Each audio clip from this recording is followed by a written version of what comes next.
la política, la economía, la sociedad, la cultura y otros temas más.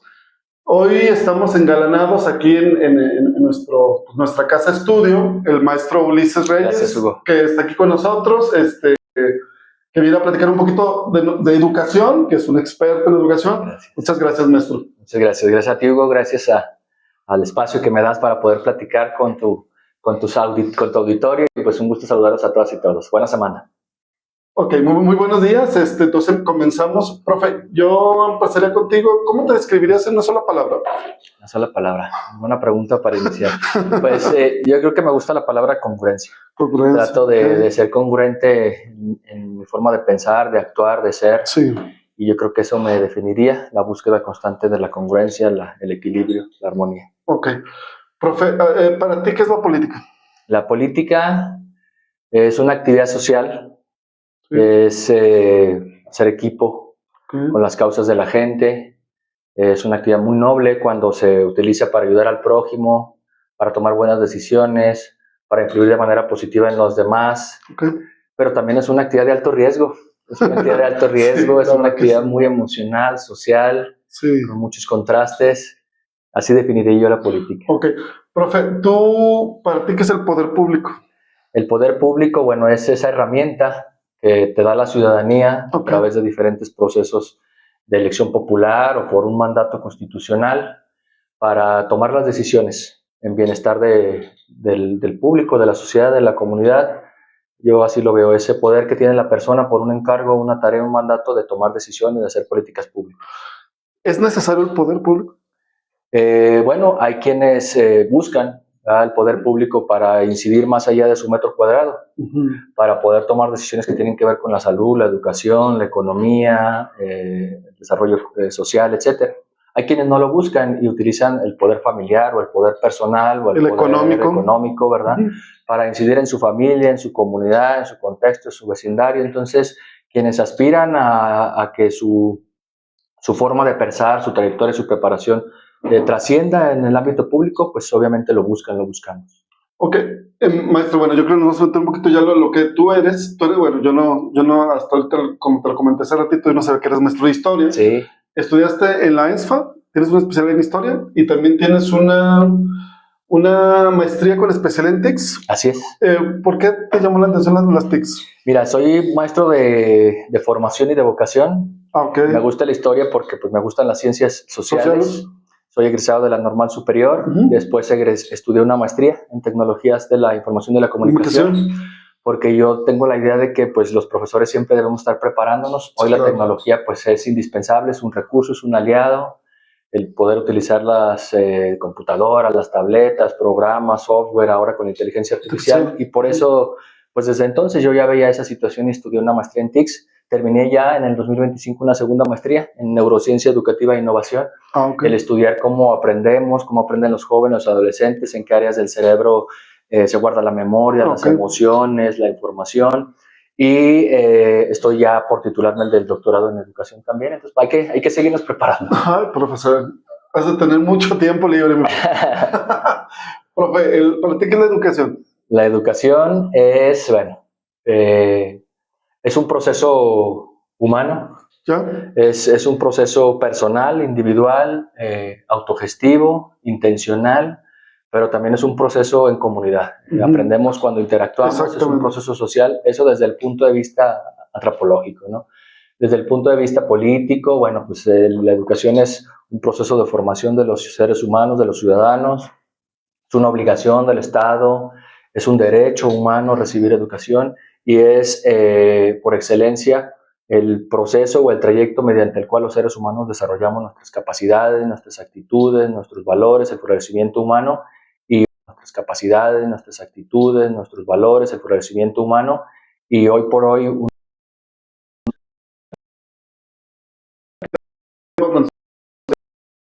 platicaba un maestro que nos dice, miren, en México nos preocupamos por la inseguridad, nos preocupamos por esto, nos preocupamos por lo otro, pero si nos preocupáramos por la educación, todo lo demás que se acabaría. Definitivamente. Y se me quedó muy grabado en esa, ok, el más bueno como gestor, como administrador de la educación. Claro, pues la verdad es que fue una coyuntura la que me acercó a la política, al servicio público. En el 2000, previamente yo había tenido algunas experiencias como asistente, como asesor de algunos diputados, siempre cercano al tema educativo. Okay. En el 2016... ¿A quién asesoraste? A la maestra Juana Alicia. Juana Alicia. Y Salvador Dávila. Salvador. Ellos fueron integrantes de la Comisión de Educación y estuve con ellos ahí un par de años en el Congreso del Estado. Mira, muy bien. Haciendo mis pininos, aprendiendo. Entonces no eres nuevo en ese sentido. Pues no nuevo en esa parte, pero sí vamos a decir, fui subiendo posiciones en la parte del aprendizaje y de la responsabilidad. Creciendo. Así es que llegué a tener, ¿no? En el 2016, previo en la elección de el 2015, con el anterior gobernador Martín Orozco, trabajamos en la construcción del plan de educación, de su plataforma educativa, entonces se logra la victoria electoral, y él dice, quien desarrolló el plan, quien lo hizo, pues que lo implemente, ¿no? Y entonces tuve la fortuna de que me invitaron a ser director del servicio profesional docente del 2016 al 2018, servicio profesional docente del 2016 al 2018. Parte, digamos, final, ¿no? Sí, la vacunación de los profesores, que era un tema, Aguascalientes fue el quinto, es muy interesante. Fíjate que hay una anécdota que está Aquiles, ese gran gladiador griego. No me acuerdo, ahorita se me fue el nombre del rey con el que está, que era un rey muy amigo de él, y está platicando sobre algo, y el rey le estaba ofreciendo que fuera a participar en la guerra contra Troya, y no sé qué le comenta Aquiles, y el rey le dice, es que sabes que Aquiles, las decisiones de un rey, ninguna son fáciles, o sea, porque vas a beneficiar a uno, pero vas a afectar a otro de alguna forma, ¿no? Claro. Y yo creo que lo que tú me comentas es precisamente eso, ¿no? O sea, como una decisión que a lo mejor pues, beneficia a cierto grupo educativo, claro, cómo perjudica a otro, ¿no? Comentabas lo del COVID, fue una situación, yo creo que mundial que nadie conocíamos. Tú estabas en el instituto con el maestro Raúl, a Raúl le tocó, digamos, la parte de inicio, a ti tocó la parte final. ¿Qué es lo que más te sorprendió de esa época? O sea, ¿qué es lo que dijiste? Ay, o sea, ¿qué es lo que dijiste? Ay, o sea, yo no sé cómo pude vivir esto. Pues mira, fueron días de mucha intensidad, desde que entré al instituto, pero vamos a ese... Y yo creo que no descansaba, ¿no? Me levantaba yo, vamos a decir que tenía entrevistas ya desde las 6 de la mañana, estaba yo en entrevistas, entonces agrégale, hay que levantarse una horita antes. Sí, a las 6 de la mañana estaba yo en entrevistas con muchos medios informándole a la sociedad cuántos casos, qué iba a pasar, el tema de los apoyos escolares, etc. Llegaba yo al instituto y reuniones de gabinete para tomar decisiones de a ver cómo vamos en las escuelas, robamos las escuelas, temas de infraestructura, tomar decisiones de a ver cómo vamos en las escuelas, robamos las escuelas, temas de infraestructura, regresar a la oficina, comunicarlo, preparar boletines, preparar notas de prensa, acuerdos, reunirme con finanzas para presupuestos de equipamiento, reunirme con jurídico para toma de decisiones pues a cuestiones jurídicas y gubernamentales, cerrar la noche con algunas otras entrevistas y al día siguiente igual, ¿no? Y eso vamos a suponer, me acuerdo de un día, ¿no? Pero al día siguiente había que estar visitando escuelas, al día siguiente en reunión con papás, y al día siguiente con colegios, y luego con la educación media superior, luego ir a México a la SEP, y luego regresar a platicar con el sindicato, ver temas de calendario escolar, y luego al día siguiente se detectó un caso y para en las escuelas, vuélvete a reunir, o sea, era un tema intenso. Oye, por ejemplo, ahorita que comentas, ¿cómo fue la situación para los colegios en esa época? Pues los colegios también, pues... o sea, fue difícil para la educación pública, claro, perfectamente, general. Pero al final del día un colegio pues depende de eso. Sí, los colegios, a diferencia de las públicas, pues dependen de las colegiaturas, de los pagos de los papás, etcétera, ¿no? Y entonces hubo situaciones donde los colegios pues se habían obligados a cerrar o a tener menos alumnos, y obviamente los papás decían, a ver, pues no te voy a pagar lo mismo porque ya están en distancia. O no te voy a pagar. O no te voy a pagar porque suspendiste a la mitad, o necesito ya cambiar a mi hijo, y los colegios, a ver, pues cómo le pago a los profesores. Entonces también ellos estuvieron bajo presión y obviamente decían, a ver, gobierno, ¿qué vas a hacer? Pues ayúdame, estoy generando empleo, dame incentivos, permíteme que haga yo mis protocolos, que vayan tantos alumnos un día, otro día, etcétera, etcétera, ¿no? Y todos teníamos que escucharlos, atenderlos y buscar soluciones diferenciadas. Ay, no, qué complejo. Fue complejo, fue interesante. La parte de los maestros, pues obviamente, pues no queremos regresar todavía, tenemos riesgo, yo estoy en una situación de enfermedad, vulnerabilidad. Mucha gente con... La vacuna es riesgosa, no es riesgosa. Fue la primera vez que íbamos a vacunar y ya sabe lo que se decía de la vacuna. El sindicato también, a ver, pues vamos a regresar unos días, etcétera. Fue un tema muy interesante. Por ejemplo, yo no quiero que me digas un dato así que, exactamente 53. Pero ¿tienes un dato más o menos de cuánta gente falleció del sector educativo? Más Fíjate o menos que en la época de la pandemia. No quisiera mentirte, justamente no quisiera mentirte. Somos 22,000 profesores en Aguascalientes. Pero más o menos. Pero te estoy hablando que cerca de, no sé, diario nos reportaban en la etapa más complicada, en el pico, cerca de 80 contagios. Okay. Afortunadamente el índice de mortandad no era tanto en el sector, no era tan alto. Sector magisterial, así es. Y bueno, nosotros tomamos decisiones en base a ver cuántas camas de hospital había ventiladores, había medicamento suficiente, había aforo para recibirlos en el ISSSTE, en el Hidalgo, en el IMSS, etcétera. Si hubo fallecimientos, no quiero dar una cifra que no domino y ser respetuoso con esa parte, pero afortunadamente... No fue, o sea, pero fue alta, no fue baja, okay. Fue baja la mortandad. Ok. Yo quiero hacerte una pregunta. Tengo una entrevista también pendiente con el maestro Raúl Silva Pérez Chica. ¿Cómo influye la autoridad educativa en la calidad de la educación? Fíjate que, bueno, la verdad es que a nivel estructural, a nivel político, pues es una gran influencia, ¿no? Okay. Por eso fue una etapa, sino en cualquier estado y en la parte de la república, así como el que es de salud debe saber de la salud, el del campo debe ser agrónomo, etcétera. Yo creo que el de educación debe de apasionar a la educación, saber de educación y vivirla. Yo antes de ser director estuve en el aula, hoy regreso al aula y creo que eso me dio la sensibilidad, el conocimiento, la experiencia de saber lo que le duele a la educación para poder tomar decisiones. Claro que ahora que regresa siempre existía el ¿por qué no hice? Así es. Pero también el contexto te determina muchas cosas. A ver, oye, te quería preguntar, de veras, ¿y qué situación de ser director de educación y luego regresarte al aula? Claro. ¿Cuál fue la sensación? Pues mira, afortunadamente yo digo que siempre estuve mentalizado, sabía de dónde que era venía, temporal, okay. Sabía que los cargos son prestados, yo en mi mente siempre dije que los pies en el piso, tratar a la gente como te gustaría ser tratado, visité tantas escuelas pude, traté a mis compañeros lo mejor que pude, a la gente que pude ayudar, la ayudé dentro de la ley, a la que no le hablé con claridad, esto no se puede. Y hoy regresé a mis escuelas, pues ya hace varios años, con mucho ánimo, sabiendo que estos puestos son cíclicos, que así es la política, claro, que en algún momento si me quería jubilar tenía que regresar a dar clases. Me recibieron muy bien en todas mis escuelas, me llevo bien con mis compañeros, entrego mis planeaciones, voy a mis grupos, o sea, todo como un docente, todo normal. Como cualquier docente. Bueno, haciendo un poquito de tarea, chequé, por ejemplo, y vi que en alguna de la información que tú tienes, ¿tú fuiste el creador del Sistema Integral de Formación Continua en tu etapa ahí en el instituto? Fíjate que fue una de las decisiones que nos tocó impulsar, ¿verdad? La formación continua pues, siempre ha existido, los talleres, los cursos, los diplomados para maestros. Sí, pero como el sistema como tal, ¿no? Así es, nos sentimos orgullosos de que antes los profesores tenían que ir al centro de maestros, anotarse en un papelito, esperar las listas, ir al curso, si había lugar, no había lugar. A partir de nosotros se implementó una plataforma de inscripciones.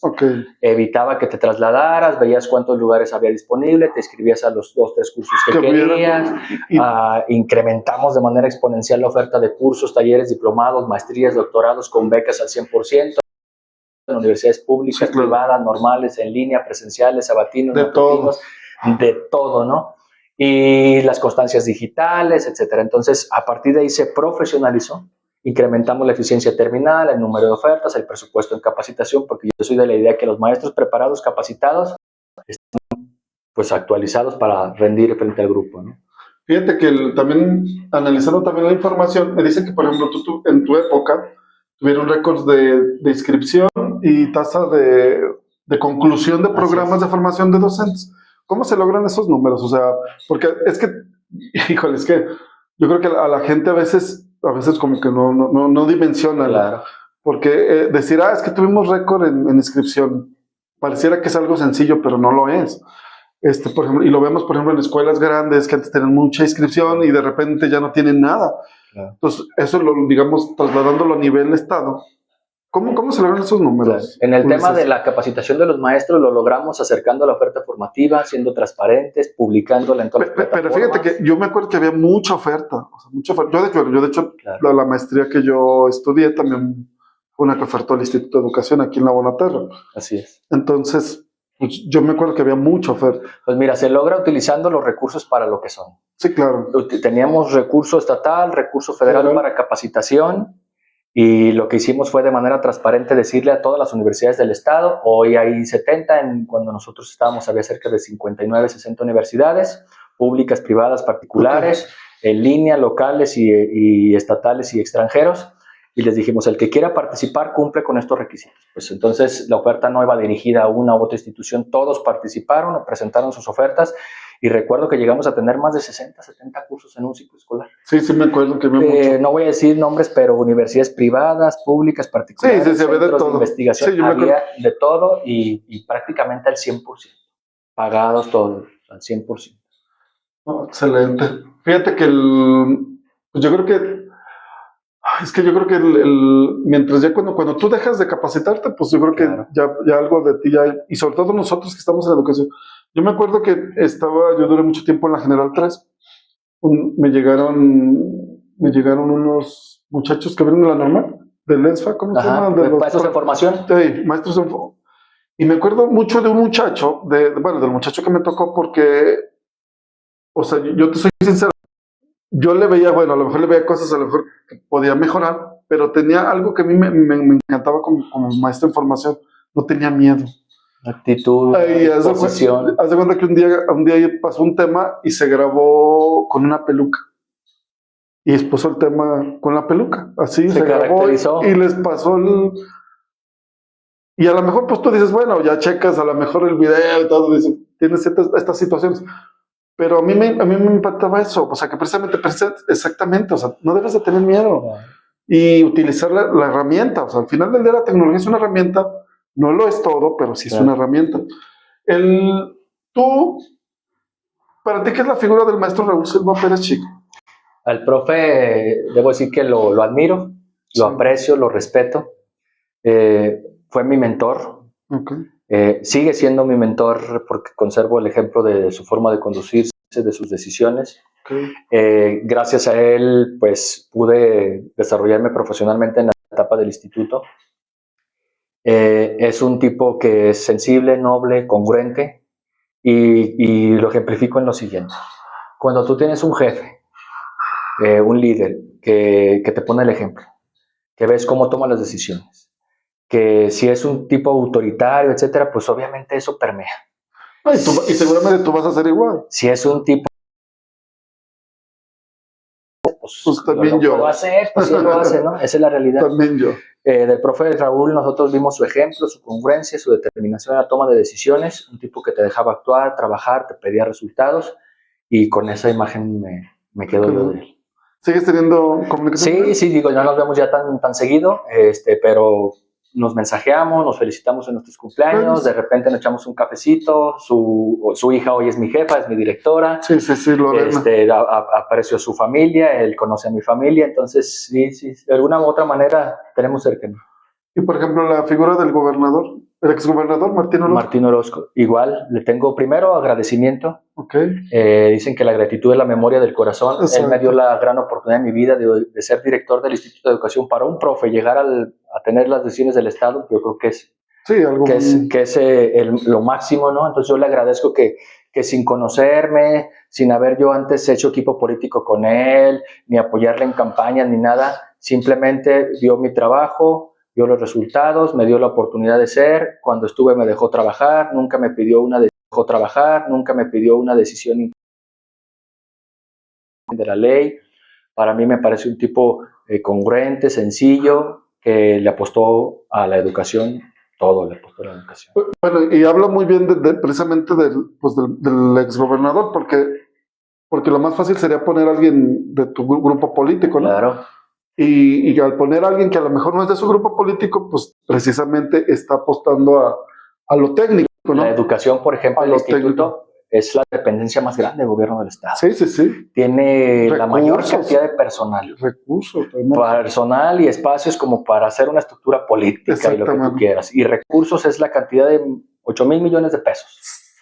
Y que yo incluso hubiera confiado en mí para ponerme ahí, me parece que fue una apuesta del gobernador, una confianza que me dio. Pues es lo que te digo, o sea, se guió más bien por la cuestión técnica, más que por la cuestión política, y eso habla muy bien de un mandatario. Definitivamente. Sí, porque pues ya cuando hablamos de cuestiones políticas, pues ya entran otras cosas, ¿no? Claro.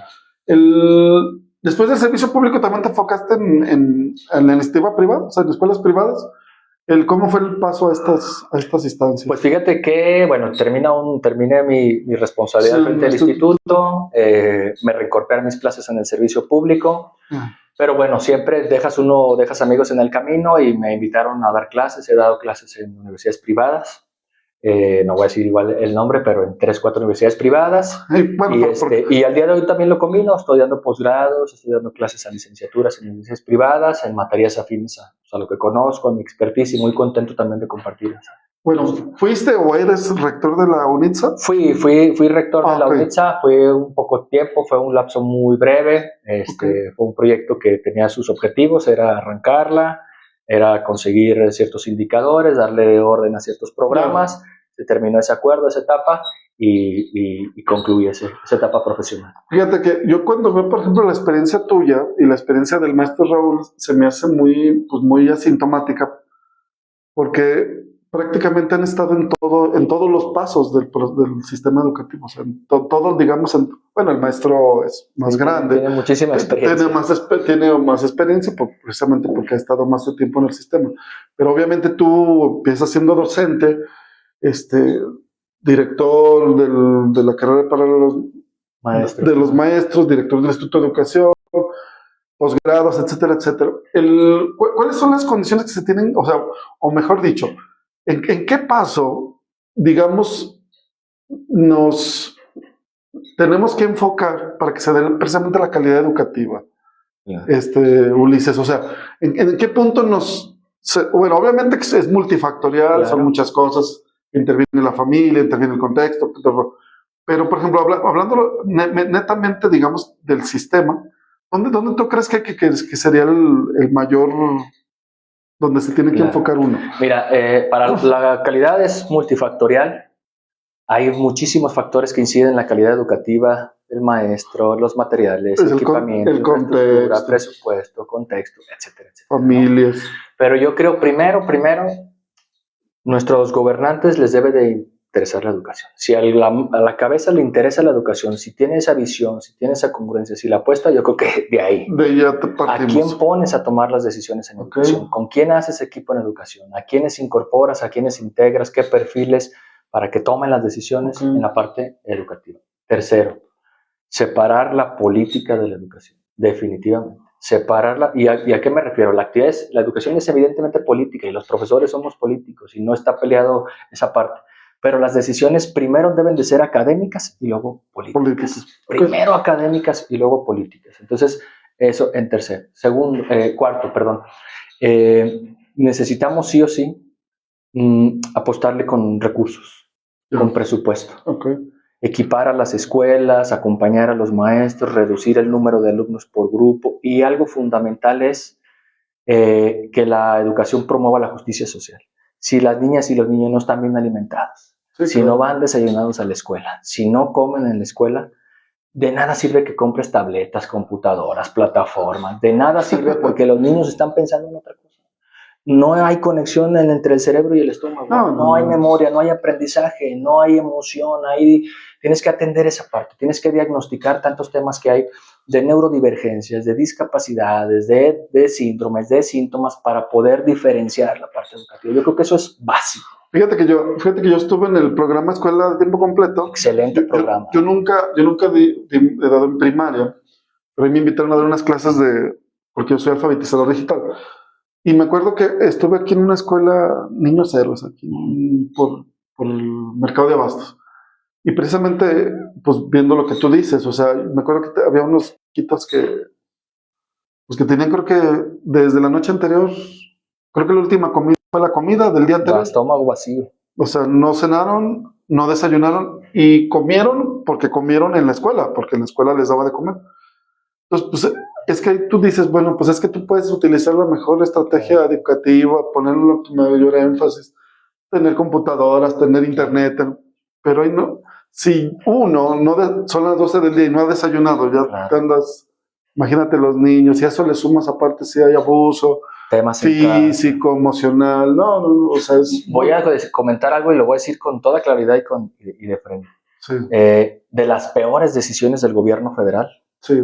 Terminar con las escuelas de tiempo completo. Okay. De las peores decisiones. Era un programa integral que le hacía justicia social a los niños y a las niñas, darles alimento, permitía que los maestros estuvieran un par de horas más, tener un incentivo económico, darles clases extras y temas de deporte, de medio ambiente, de cultura, papás, tranquilidad de que sus hijos iban a estar en la escuela mientras ellos sí o sí, pues el tema exige trabajar y los niños estaban seguros en la escuela, equipamiento para las escuelas, infraestructura. Fue una decisión muy lamentable haber terminado con ese programa. ¿Era un programa nacional? Era un programa nacional.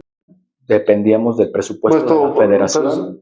¿Y por qué se quitó? Lo sustituyeron por el programa La Escuela es Nuestra, que tiene sus bondades y tiene sus áreas de oportunidad, que es darles el dinero para directamente a los padres. Y que tiene muchísimas áreas de oportunidad, muchísimas dificultades, porque pues entregar dinero así a alguien es complicadísimo de cómo lo ejerces, en qué lo ejerces, cómo se toman las decisiones. El otro programa tenía sus indicadores, sus reglas de operación, sus componentes, y bajo el argumento de que pues todos eran corruptos menos ellos, decidieron terminarlo sin evaluar qué estaba bien y qué estaba mal, y es lo que nos duele a los mexicanos, de que llegan y quieren inventar el hilo negro en vez de continuar en lo que se hizo bien.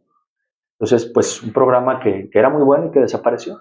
Fíjate que yo estuve en la maestría en gestión y dirección de centros educativos, y me acuerdo que en una de las materias lo primero que te dicen es que si tú vas Hoy doy clase en esa maestría.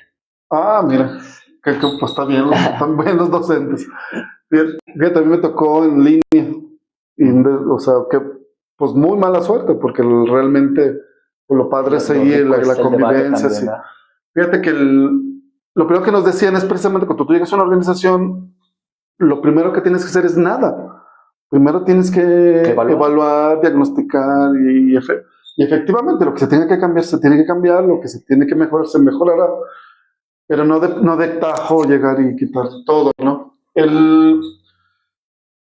Ulises, ¿tú eres político? O sea, ¿tú militas en un partido político? Sí, milito en un partido político, ¿sí? Se nota.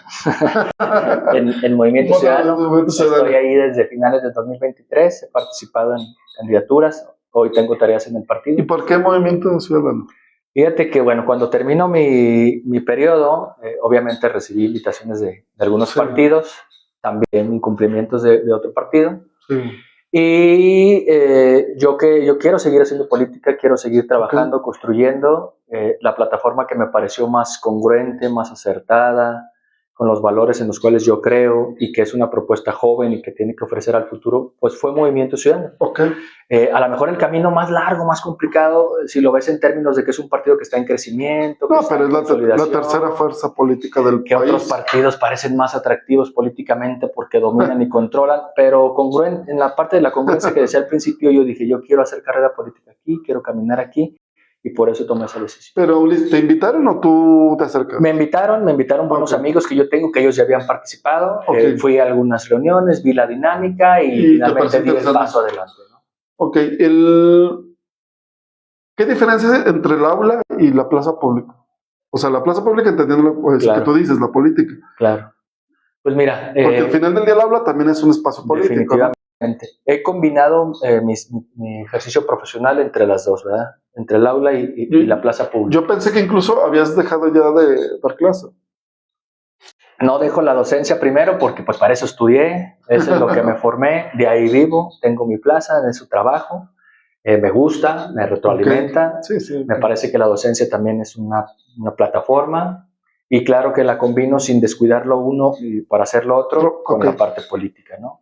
En el aula tú puedes impactar a 40 niñas, 35, 40 niñas y niños con tu ejemplo, con tu conocimiento, etcétera. Y en la plaza pública, pues eso que les dices a los niños de, a ver, practiquen la democracia, el respeto, los valores, pues es la oportunidad de materializarlo con la comunidad, con tus decisiones, etc. Es el vínculo, ¿no? Definitivamente. Pues te postulaste en el 2024 como candidato a diputado federal por el Distrito 1, ¿no? Distrito 1, los 10 municipios de Aguascalientes. ¿Por qué? Bueno, porque cada municipio hay profesores, profesoras, porque me interesa la educación, porque mi familia trabajó en el campo, conozco algo del campo, y yo quise ir a conocer esa otra realidad. ¿Cómo fue la experiencia? No, fue grandiosa. La verdad es que mucho chamba, mucho trabajo andar recorriendo los 10 municipios, comunidades, rancherías, ejidos, pero pues a ver, fue increíble meterte ahí con el agricultor, en el establo, practicar con las señoras, conocer su realidad, que te inviten un taquito en la casa, andar caminando en los ejidos. No, los municipios es trabajar en la me recibieron maestros, agricultores, taxistas. Pero yo sabes que siento, bueno, siento y pienso que esta distribución a mí no se me hace muy buena, no, ni buena, porque sabes que metes en la misma bolsa los 10 municipios del interior, bueno, digamos, quitando Aguascalientes, siendo que las realidades son totalmente distintas. O sea, no es lo mismo el llano que la situación que tiene, por ejemplo, Jesús María. Totalmente. O Calvillo, no, y aparte eso de las distancias, no, horrible. Sí, me tenía que organizar muy bien. A ver, el día que iba a Calvillo, pues era puro Calvillo. Yo creo que te acabaste las llantas del coche, del coche. No está cañón. Para el próximo año será año electoral. Ulises, ¿participarás en el proceso? Sí, voy a participar. Todavía no sé desde qué trinchera, pero lo voy a hacer.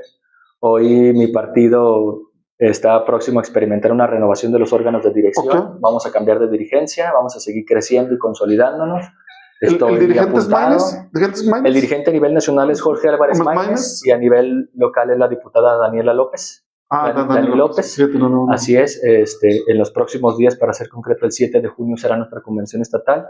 Habremos de elegir nueva dirigencia. Yo estoy anotado para participar en algunos de los órganos de la dirigencia. Entonces, de que voy a participar, lo voy a hacer. No sé si como candidato, no sé si desde la trinchera partidista, no sé si acompañando a algún candidato, pero voy a continuar en esta plataforma construyendo y aportando. Fíjate que vi una de tus publicaciones que te estabas registrando, pero no supe en qué. Ajá. O sea, ¿era precisamente para esto? Así es, me registré para formar parte de la Comisión Operativa Estatal. Hay otros partidos, le llaman Consejo Político, etcétera. Son los integrantes que toman las decisiones al interior del partido respecto de presupuestos, espacios, candidaturas, plan de trabajo, y entonces yo quiero seguir participando en esa visión que yo tengo de qué puede hacer Movimiento Ciudadano por Aguascalientes y por México. ¿Qué piensas que será bueno, en la universidad nos decían que teníamos que hacer una perspectiva o escenarios, ¿no? ¿Cómo piensas que va a ser el escenario para Movimiento Ciudadano después del 2027 de la elección? Mira, yo creo que no es que lo diga yo, lo dicen las encuestas, lo dicen los medios, lo dice el humor social, lo dicen los actores políticos. Movimiento Ciudadano está creciendo. Movimiento Ciudadano va a seguir creciendo, va a seguir consolidándose por méritos propios, por un lado, porque tiene una propuesta fresca, perfiles diferentes, está abanderando las causas de la gente, está siendo congruente al no ir en alianzas, al diferenciarse de los demás. Pero además, pues cuestión de que veamos las noticias, veamos la televisión, los medios, está polarizado nuestro país, está enfrentado, está confrontado entre un gobierno que no escucha, que está cerrado, que tiene mayoría, que impone, que toma decisiones arbitrarias, que es muy cínico, y una oposición que lo único que hace es golpear, criticar, atacar, pero no ofrece propuestas, no despierta emoción entre la gente. Entonces, ante ese panorama de, pues, por un lado o por otro, y en el caso de Aguascalientes, pues no quiero que llegue Morena, y entonces por eso apoyo al azul. Cuando el azul no está dando resultados, Movimiento Ciudadano tiene que ser la alternativa. Estamos siendo la alternativa, una alternativa diferente, y hoy lo que hacemos es darle viabilidad para que la gente no diga lo que puede decir que los partidos que considera pequeños. Pues es que ¿para qué votos si van a perder? Si entonces más van a ganar otros. Hoy el ejemplo es Jalisco, es Nuevo León, es Campeche, es Veracruz, en Durango estamos ganando.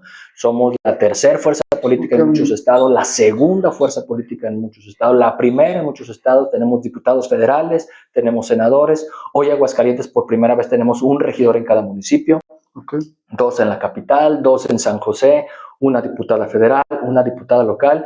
A mí no me queda duda que el 27 vamos a seguir consolidándonos, vamos a tener espacios de representación, vamos a incrementar la votación, y en el 2030 estaremos en condiciones de ganar alcaldías, gobernaturas, senadurías, sin lugar a dudas. Fíjate que yo en este espacio también hago un poco de análisis político porque, digamos, me gusta y precisamente en uno de mis análisis decía precisamente eso respecto a la oposición. Es que yo creo que también como oposición también es una posición muy, ¿cómo te diré? Endeble.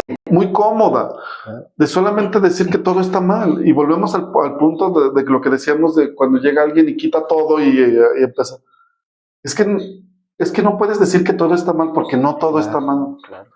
Pero sí puedes decir, esto que a lo mejor se hace, pues yo lo pudiera hacer mejor o se puede hacer mejor. Claro. Y yo creo que ahí pierde validez cuando la gente escucha a alguien que te dice, es que todo está mal. Es la diferencia entre ser oposición y ser alternativa. La vieja política, los partidos de siempre, los que andaban peleados, el que gobernó durante 70 años, Sí. la izquierda y la derecha, Sí, etcétera, sí. que hoy andan de la mano, su tema es criticar y llevar playeras y atacar y decir groserías y pelearse en el pleno. O sea, la gente estamos aburridos, estamos hartos de esa situación. Ellos se consideran oposición, opositores, en contra de todo lo que sea. Nosotros somos alternativa. Apoyamos lo que consideramos que está bien Fíjate, y nos oponemos a lo que... Fíjate, me gustan los términos. Sí, porque realmente oposición, pues sí, es ponerte en contra de lo que sea. Claro. Sea bueno, sea malo, ¿verdad? Claro. Y alternativa, pues obviamente, pues es una opción que puede ser viable, ¿verdad? Estuvimos en contra, por ejemplo, de la reforma judicial que consideramos que pues, no era legítima, no profesionalizaba a los jueces, a los magistrados, pues todos fuimos testigos de cómo se votó con los acordeones, pero estuvimos a favor del plan B de la presidenta porque reducía la burocracia, quitaba regidores, quitaba burocracia para ahorrar recursos y dárselo a la gente que lo necesita. Oye, Ulises, por ejemplo, ahorita que hablas de la reforma judicial, yo creo que la forma no era la correcta, ¿va? Yo creo que se podían hacer otra cosa, pero realmente, o sea, es que también a mí esos discursos también... Es que también como que los políticos llega un punto en que te hacen el discurso fácil también, ¿verdad? O sea, blanco y negro.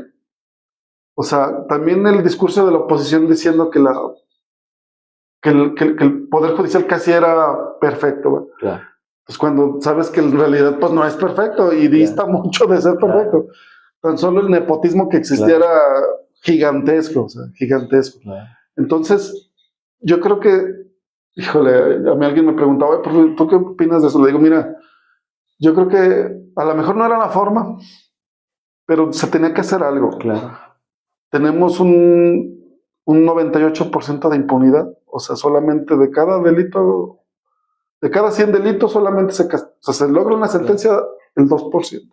Pues realmente, pues, ¿qué vamos a pensar que pues salió mal? Pues sí, pero pues realmente tenemos un 2% que realmente, o sea, sí, puede salir bien. Claro. Pero bueno, me gusta ese punto de no ser... De ser alternativa. Sí, claro, más que una oposición, ¿no? Pero también, ¿sabes qué? Pero también o sea, esos partidos que tú mencionas, pues como que no lo entienden. O sea, al final del día, ¿qué han conseguido con esa retórica? Pues, o sea, por ejemplo, ver a personajes como Alito Moreno que son impresentables. Claro. O al exgobernador de Coahuila, bueno, no me acuerdo si fue exgobernador, hermano de Rubén Moreira. ¿Es Rubén Moreira? Es el hermano, ¿no? Rubén Moreira fue el expresidente del PRI. Y exgobernador. Y exgobernador. Y el hermano no fue gobernador. Moreira. Humberto. También, híjole, te da, o sea, de veras, porque realmente no aportan nada, Ulises, a la discusión. Si tú te fijas, esos partidos están prácticamente sobreviviendo de esa base o de ese voto duro que le llaman, del voto corporativo, que cada vez es menos. De las generaciones que, pues yo soy priista de toda la vida y sigo siendo priista, sobreviven de la nómina. Como si fueran equipos de fútbol. Es el caso de los 4 estados del PAN, pues sobreviven gracias a la nómina, esa es la realidad, pero si te fijas son los mismos de siempre. Sí, no. Diputado, plurinominal, senador. Y los mismos apellidos y los mismos... No hay espacio para los jóvenes. Hoy anuncian que se abren las candidaturas. A ver, en la vida real, pues cuando alguien que se inscribe en una aplicación va a ser candidato. Si llega a ser candidato, ¿a qué distrito lo van a mandar? Y le van a dar apoyo, recurso, y de quién van a ser las plurinominales. Es que no hay congruencia, no hay calidad moral para criticar nada. Fíjate que en una declaración, y con esto el presidente del PAN nacional que digo, híjole, yo no sé, los últimos presidentes de dónde los han sacado, porque realmente ni se me hacen ni inteligentes, ni con una calidad moral que tú dices, bueno, dice, le preguntan sobre precisamente, ya ves que se abrió el partido del PAN, para la gente que nos escucha, el partido del PAN no es un partido de masas, es un partido cerrado, claro, que siempre toda su vida ha sido, o sea, los dirigentes popular son activos, son personas que se registran y luego son militantes, o sea, no está abierto. A partir de este año se abre eso y cualquier persona puede registrarse en el PAN. Y le preguntaban al dirigente del PAN, o sea, yo creo pensando que pues había sido un súper éxito, ¿no? Oye, ¿y cuánta gente se inscribió? O sea, con este programa que hicieron de la aplicación. 5,000 personas. Y dices, un país de 120 millones de personas. Claro, pues nada. Claro. No, ¿qué? Entonces sí, ante ese panorama tan desolador, tan desesperanzador, donde por un lado la política, pues de la vieja política que hoy no proponen, que son una oposición descolorida, rancia, y por otro lado un régimen autoritario, cerrado, impositivo, que controla las instituciones, que desaparece las instituciones, pues nosotros queremos ser esa alternativa, que represente una nueva forma de hacer política, cercana a la ciudadanía, abandonando las causas, dialogando con los sectores. Pues esa es la apuesta. Como todos los partidos, ¿no? Tienen vicios, tienen virtudes, pero creo que hoy Movimiento Ciudadano es el partido con mayor crecimiento y algo también importante que pocas veces se toma en cuenta cuando ves las encuestas y tú les preguntas a la gente, ¿por cuál partido nunca votarías? Es decir, el resto de los partidos. Sí, por ejemplo, cuando alguna vez salió algunos números, por ejemplo, de Morena, que de Arturo Ávila era el más conocido de todos los candidatos como para gobernar, pero también era el que tenía mayores negativos. Entonces, pues dices, bueno, pues no. Oye, Ulises, ya para terminar y ya para no robarte más de tu tiempo, bueno. ¿Quién se lanza quiénes son los prospectos para gobernador de Movimiento? ¿En Aguascalientes? Pues mira, la verdad ¿Ya es tienen algunos? Sí, claro, tenemos hombres y mujeres valiosos, gente que ya ha participado, gente que está integrando, estamos construyendo con la militancia, pero también con actores empresariales, sociales, etcétera. Pues tenemos gente muy valiosa como Nayeli Muñoz, Gustavo Granados, como Carla Espinosa, como Luz Camila Guerra, como Walter Schettler, como Sara Miranda, como Jorge Narváez y tantos compañeros que la propia Dani López, nuestra dirigente. Es decir, tenemos perfiles que tú los escuchas y es gente empresarial, social, de los medios, respetada, sin cola que les pisen, con trayectoria política algunos, otros no. Entonces, con esos cuadros y otros que estamos dialogando, platicando, seguramente vamos a sacar un candidato a la gobernatura, a la alcaldía. ¿Pero ya tienen algún nombre de los posibles? Pues esos que te acabo de mencionar, cualquiera de ellos, esos compañeros pueden participar. Pero que se hayan ya... Pues la propia Nayeli Muñoz puede participar para la gobernatura, para la alcaldía, Dani López, Carla Espinosa. Pues son buenos cuadros. No, pues Ulises, muchísimas gracias. No sé si quieras decirnos algo más. No, pues agradecerte el espacio, la charla, y saludar a todos los compañeros y compañeras que siguen aquí la transmisión en las redes sociales y gracias por la invitación. No, pues fuera de lo formal, ¿no? Claro. Porque a veces cuando estamos allá, pues es muy de allá y cuando muy estamos exactamente como muy padre el formato. Y personas, yo creo que sobre todo que tú has estado en espacios tan diversos, que puedes aportar muchas cosas, ver a veces cuando somos maestros decimos, bueno, este señor que es director o esta señora que es directora, que nunca fue maestro, que nunca se acordó. Lo que dicen, atrás del escritorio no conocen la realidad. Yo sí puedo decir que hice más territorio que escritorio. Andaba en las escuelas, sí, claro. Me invitaban en los eventos, es algo bonito. No, pues muchísimas gracias. Muchas gracias. Gracias, Alicia. Gracias.